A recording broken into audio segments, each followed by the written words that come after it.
Jenny had always been afraid of the dark. She had lost her sight at a young age, and the world had always been a scary place for her. But she had learned to cope, and she had always felt safe as long as she was with her husband.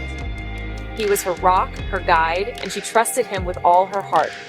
So when he went away on a business trip, leaving her alone in their house, Jenny was terrified.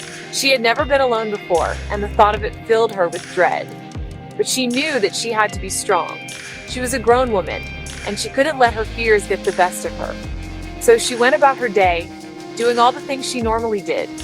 She cooked meals, cleaned the house, and listened to her audiobooks. And every night, when she went to bed, she cuddled up next to her husband's pillow, pretending that he was there with her. It was a strange and unsettling routine, but it gave Jenny comfort. She knew that she was safe, and that was all that mattered. But one night, as she lay in bed, something changed. Jenny felt a presence in the room, a sense of unease that she couldn't shake. She tried to ignore it, telling herself that it was just her imagination. But as the minutes ticked by, the feeling grew stronger. Jenny couldn't take it anymore. She reached out and touched her husband's pillow, hoping to feel his familiar warmth. But instead of the soft cotton she expected, she felt something cold and clammy. She recoiled in horror, her heart racing as she realized that she wasn't alone. There was something in the room with her, something evil and malevolent. She could feel its presence, its breath on her neck, and she knew that she had to get out.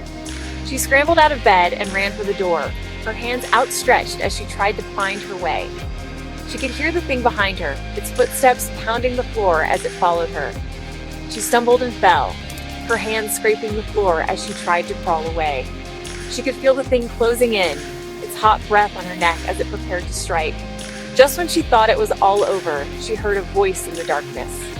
It was her husband, his voice full of concern as he called out to her. Jenny's heart soared with hope.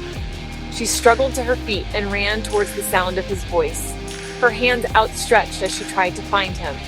But as she drew closer, she realized that something was wrong. The voice was different, deeper and more sinister.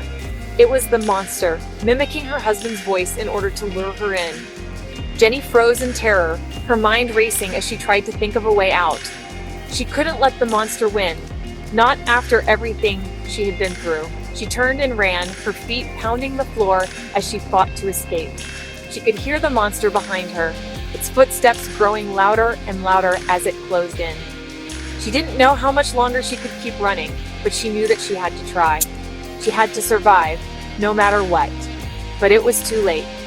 The monster was too fast, and before Jenny knew what was happening, it was on top of her. She screamed as it tore into her flesh, its razor-sharp claws slicing through her skin.